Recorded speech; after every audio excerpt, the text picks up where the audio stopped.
Hello, my love. Welcome to ulaofthetea readings. My name is Lenore, and today I'm going to be reading your tea leaves. All right, let's get started. Okay, what do we have going on? We have a big F in the middle. And oh, no, we have if. I-F right here.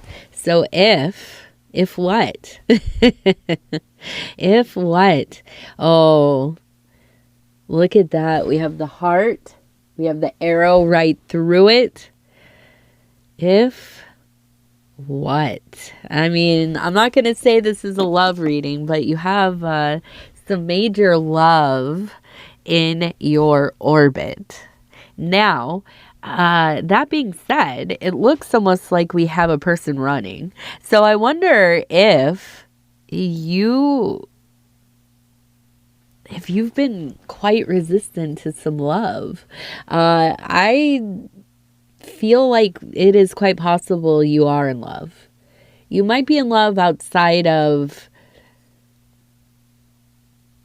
well, how do I put it? Like, politely. And it's not, like, there's no judgment. You know what I mean? Like, I have no judgment. Whoever else is watching this, if they have judgment, babe, kick rocks, right? Like, but it does feel like it's love outside of what you would usually feel comfortable with, okay? This could be like, maybe it's not your primary relationship. Maybe you've fallen in love with somebody, outside of your connection that you already have, that is established. Now, you might not be married or in a relationship at all, but maybe it is somebody that, I don't know, maybe it's just somebody that doesn't fit the vision that you have of who your partner would be. Okay. I'm not saying it's anything weird or whatever. Maybe it is weird. Maybe it's good weird. Not bad weird. We're not talking bad weird here. I'm saying that it's something that... Now, I don't feel that there's shame involved with it. Not that. I feel like it's an excitement, but it's also kind of a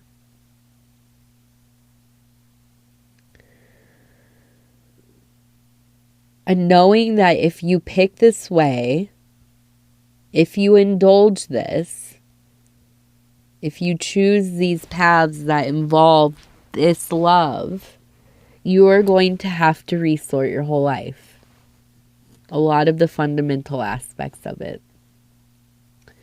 Maybe out of necessity, maybe this is a person you fell like. Listen, this is a good example, right? Like, you fell in love with somebody who lives far away. You know what I mean? They might be on the other side of the country. They might be on a different continent. And you might be a person that said, that would never happen, and then it does sometimes, and so that's difficult because it's not an easy thing, right? They don't live next door, there's a lot that goes into it. So it could be something like this, where you are pushing it, like, I'll never meet somebody. Now, I'm old, so I remember the times when, if you met somebody online, you were a weirdo. I mean, straight up in the late 90s. And listen, I was a teenager, so I was meeting people. Not always for the better. But the people thought you were a weirdo, or that the people you were meeting, because I was young especially, that you were not meeting other teenagers or whatever, and you were meeting weirdos. And sometimes, yeah, they were weirdos. But now, right, a lot of people meet online. I met my husband online, I met the, 3 important relationships of my life online, actually, now that I'm thinking about it. Or through means online, right? Like local, but still, right? Except for my husband, he wasn't. Although we were born and raised in the same area, so oddly it felt I don't know. It was like, it felt like a local person, because even though I live far away from where I was born and raised, it was like being home. I don't know how to explain it, but yeah. So, you know, it could be something. It could be something very innocent and simple. It could be, yeah, you fell in love with, like, you know, somebody you're married, or they're, you know what I mean? It could be something more difficult like that. Maybe not. And again, no judgment. But there's love. And you can shake your head and say, no, I don't believe you. No, I do believe you. This might not be the part for you. But it is something that I don't see. Listen, let me just be real. I don't see you going for this. I don't see you putting it all, you know, all up the risk, you know, betting on this. I don't see it. I see you having a real moment of, and we have the sun right there, the clarity, like, there are no illusions here. That moment where you're like, what the heck am I doing? You know? And that might just be it. You know, I don't know. Or maybe you're running, but we're going to see where it leads. Let's see if we can figure out where it leads. Maybe you circle on back. I don't know. We have the lobster. Okay. So I feel that there is a certain amount of, well, melancholy in your life. I think you maybe are a person that kind of rides in that gear. I would call it a gear. Now, if you're not familiar with the word melancholy, it is kind of like an old word. I like it because, well, I like poetry, and it's heavily used in poetry in some cycles and in alchemy, and, you know, so on and so forth.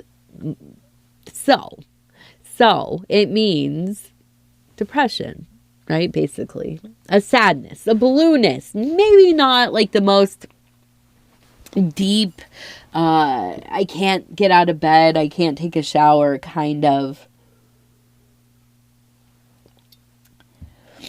excuse me, and I am so stuffy and I apologize, kind of sinking, but it's something that definitely, you know, it's a little more gray. Things don't seem as lively. You know, sometimes you might find yourself feeling like you just never have the energy for anything, or, you know, you avoid stuff that's too complicated or people that are too involved, because it's just, you're just kind of surviving what's in front of you.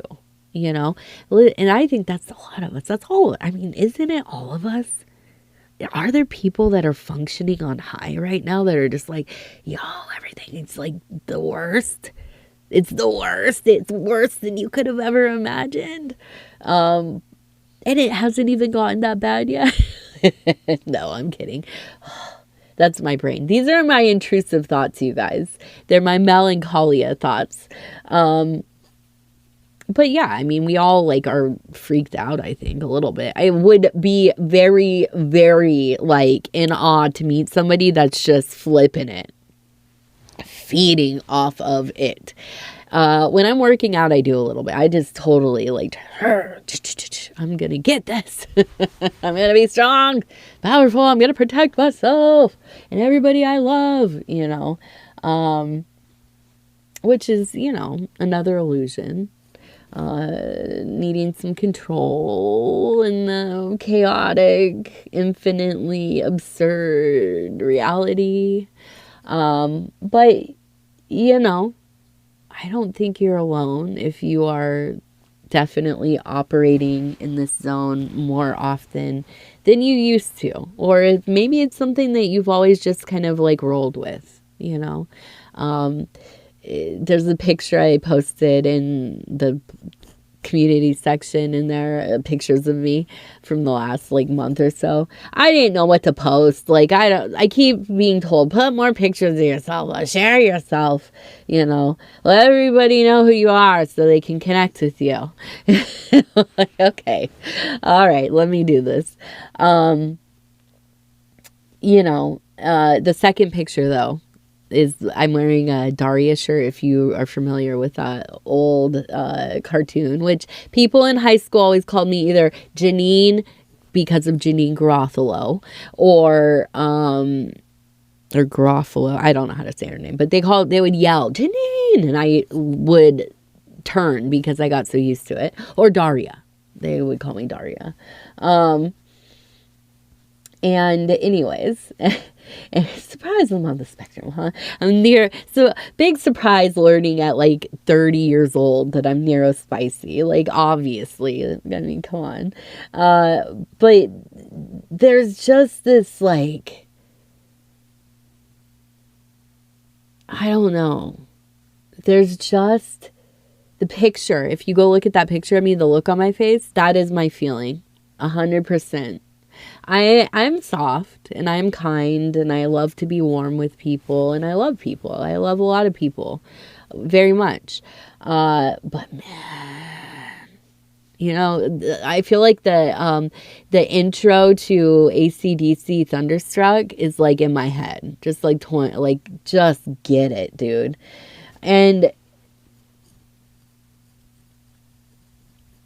I feel like, I don't remember why I even started talking about that, but I just feel like, there's just a whole bunch of us, right?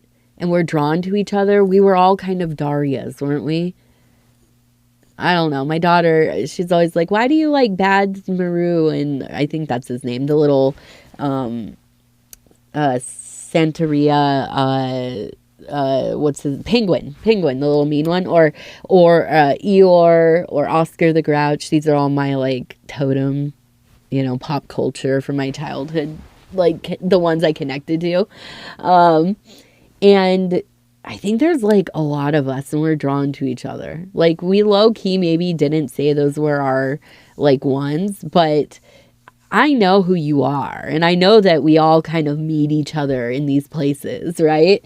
And I feel like it's like the drum is in the background. We are finding each other. We unite under the crawdad and on the moon card, you know what I mean? Maybe we're a little grumpy, we're a little, forlorn sometimes, but we're also, a lot of us, you and I, are people that aren't afraid to look at things and keep looking at them.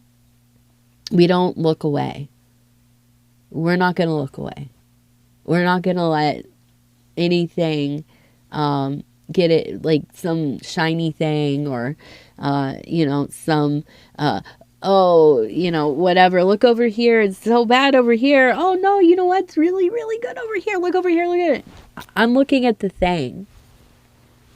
You're not gonna dissuade us from looking at the thing. We know what it is. We feel what is going on. And you might be thinking of like a lot of different stuff happening in the world right now that I'm talking about. I'm not talking about a single happening or occurrence or a cluster of I'm talking about that energy, that virus, that and mind virus, more spiritual virus, that oppressive beast of a being, intelligence, whatever it is, showing itself. And we saw it. In the universe, right? And the universe is here for us, but the universe also is the chaos, right? It is all the things. is helping the distortion of forgetting that we saw that. Like, as directly and as primally as we felt, like that glimpse that, oh boy, something is afoot, you know? We're not going to stop looking at it. We're weathered. We are fortified in uncomfortable stuff, anxiety, depression, you know, not liking ourselves, not liking other people, overly, you know, what is it? Valuing things that ultimately break our hearts, right? Over and over. We are fortified beings because we've been through it. We have been through it and we feel everything. It's not like we've become dull to the feeling. We know the feeling. We know it well. We dance with it. Like those old images of death and the maiden dancing, you know? We dance with that thing. We know it. We live beside it. It is our neighbor, right? We know its voice. We know its smell. We know its movements. And here we are. We see this thing and we know. Ooh. Nothing is the same because we have more information. Our perspective has, you know, grown leaps and bounds. And as much as, you know, whatever that force is or forces are, and let me be clear, I don't think it's just on a Malkuthian human level or even the institutes that we build and all this stuff. This is cosmic. This is cosmic horror. This is like, you know, some like Lovecraftian, Cthulhu, ancient, anti-cosmic energy. Right? I mean, it is something leaking through that we are seeing, right? And so, I feel that even though you might not want to be called to this, or you might think, well, you know, I notice stuff, it feels bad, but I'm not really like, it's not all like, that's not my thing. I'm not, or even, you know, like the class, well, I'm not political. Okay. Come back and talk to me in like 3 weeks. 3 weeks. You know, I just read news this morning. They taught neurons that were affixed to a computer chip how to play Doom, the video game. If you remember what Doom is about, and the implications of consciousness affixed to a chip, which is being implied anyways, I don't know. Maybe I'm completely wrong. I don't know. Yeah. Come back and talk to me in 3 weeks. You know what I'm saying? I'm not saying that's the thing, but I'm saying like every day it's so many things that it kind of is like, yeah. All right.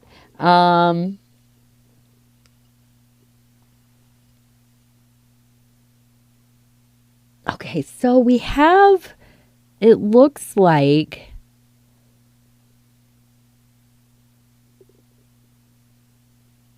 and almost, it's like a, like TIS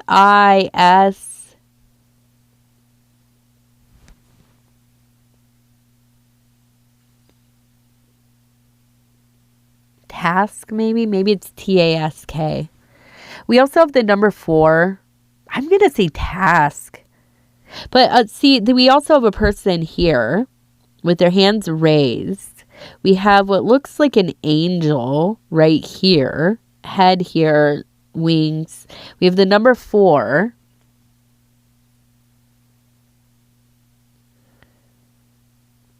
We have 2 people. It looks like one pulling the other or holding on to their arms. And we have a witch with the moon overhead, and it looks like trees or maybe like a broom.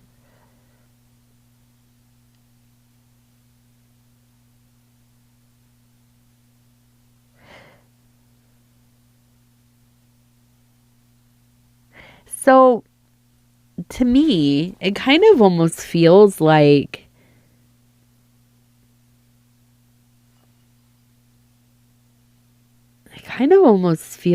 you grew up in a situation where there was turmoil within the house, maybe stuff you even like witnessed. I feel like you internalized a lot of other people's problems that were probably and most definitely really had no, you shouldn't have been concerned with this stuff. You were a kid, right? You're around people who are maybe arguing, fighting, things going on that you shouldn't necessarily be privy to, but you were put in a position where you had to be kind of in the middle. Okay. And I think that you've spent a lot of your life still feeling like this. Now, I do feel like there was a family member, probably a feminine person, that was like an auntie or a cousin or a friend of the family or whatever. I feel that they had a very different way of living that maybe seemed very novel, kind of strange, eccentric. But I feel that they were, or are, it does feel like they've transcended their physical body, so maybe passed away. But it does feel like they were somebody who could just like access their psychic abilities, their magical abilities. They weren't afraid to be interested, to question, to explore, to be educated, to educate themselves, to educate others. And I feel like this helped empower you, having that relationship and knowing that it was even possible to be somebody like that. Right? When we have somebody in our life that we see, hey, maybe they're not married. Maybe they don't have kids. Maybe, they put their career first. Maybe they went off to live in the woods and joined some commune or something. And, everybody thought it was just absolutely bonkers. And they end up being the one that is healing the family line. You know what I mean? Like a situation like that. Having people like that in your life who deviate from what is expected or their conditioning or whatever, that is not only freeing for them, it's freeing for everybody else that witnesses it, internalizes it, and the seed is planted, right? The seed is planted. So I feel that you have had the blessing, really, of being able to, I think, be more of an autonomous person than you maybe would have been based on like the situation that you grew up in, if not for this person. And I think, that has led you to be able to really be and do something in these most troubled times, right? Like, I feel like you're good at keeping your head on. You're good under stress. You are really good at when, these are the facts, or this is exactly how we're going to do it. You are good at looking at that and being like, but are these the facts? Is this the story? Let's look at this more deeply. Or you know how to do something differently and you're not afraid to say, well, you haven't considered this, or maybe you need to look at it this way, or at least, do the exercise of considering it. So I do feel like you bring in change. Right? You help deploy that evolution of whatever it is by being a good conduit for it. And so, I think this is maybe something that comes up for you. Maybe this is where your work is right now. This is maybe something you're talking about in therapy, or it's coming up because something's going on in life that is kind of bringing these things up.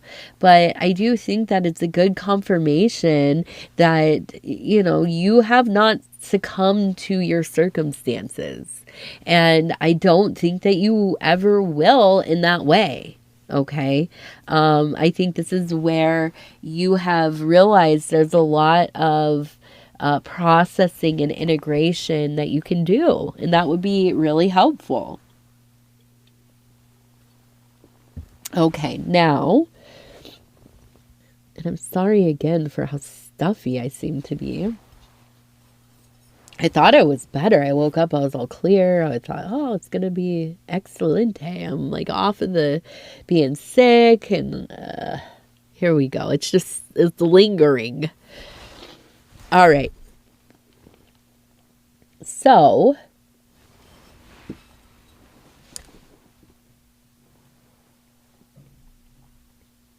all right, let's look at this. We have the number 2. I'm trying not to sneeze. We have the number 2. We also have the letter L. Okay, the letter L seems important in this next while.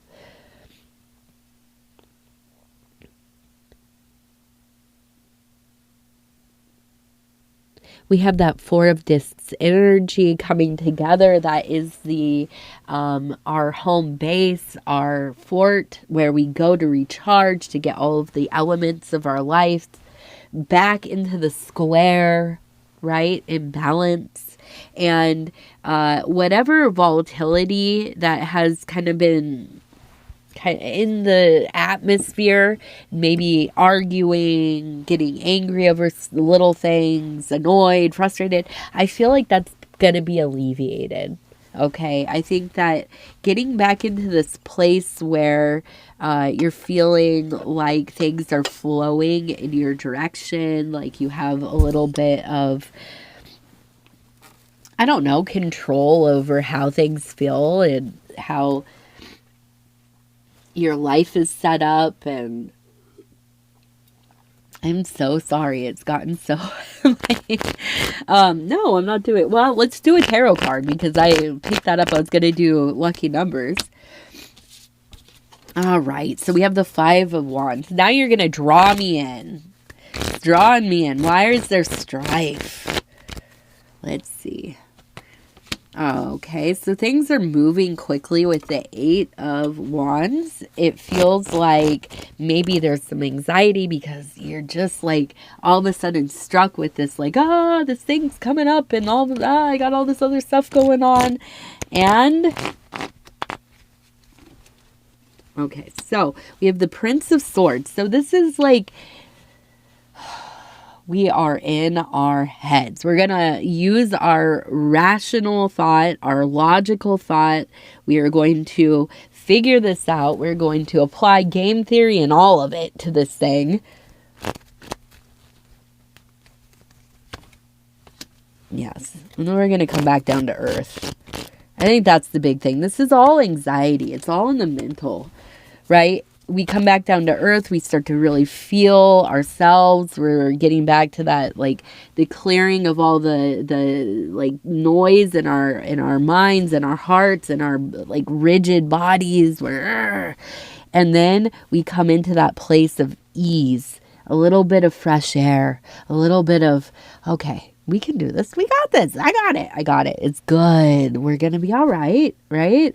And you come into the place where you have access to that authentic being, right? That source of, just who you are, right? As a person.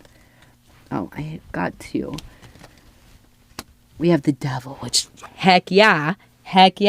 Because breaking the cycle, right? The thought loop.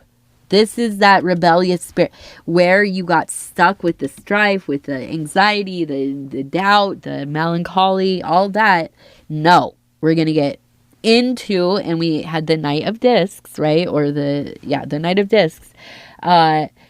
We are getting our feet in the ground. We are solid. We are going to do the things that we know we're good at, right? when I start to feel out of control, I start learning stuff. I start going out and taking on new skills, just whatever, reading, going outside, learning how to build stuff. Right now I'm learning some irrigation stuff, really giving yourselves those tools. The other thing is going to what I already know I'm good at, right? I know that I'm really good at cooking. Now, I'm not trying to brag, but it's something that I have learned over the years. First, to get my life together. And I was like, I can learn some practical skills, right? I'm going to learn how to cook. And I ended up loving it, right? And when I get into a place where I feel like everything's wrong, I don't know what I'm doing, I go to the things that I know. All right. So I go cook. I go work in the yard. I love to garden. I'm good at it. I mean, not super good at it, but I can spend time there. The plants and I can commune, the bugs and I commune. And so I go to those places, right? So that I think is a really, when we have the Knight of Discs, that's it. Stand in your power. Okay. Now, 6 of Discs, success. We are overcoming all of that anxiety, all of that, I don't have enough time. It's never going to be enough. I never do anything right. I'm always messing it up. Whatever your brain is telling you, right? All the things. And we're not going to let it. We're going to, okay, you said that I don't believe it. Let's do this. Let's figure it out step by step. If we got to do it slow, we got to do it slow. We're going to do it right. We're going to figure it out, So, yeah, I'm not doing the numbers. I love you guys. Number 8, number 7, and number 2, lucky. Take care of yourself. Like, subscribe, or leave a comment, and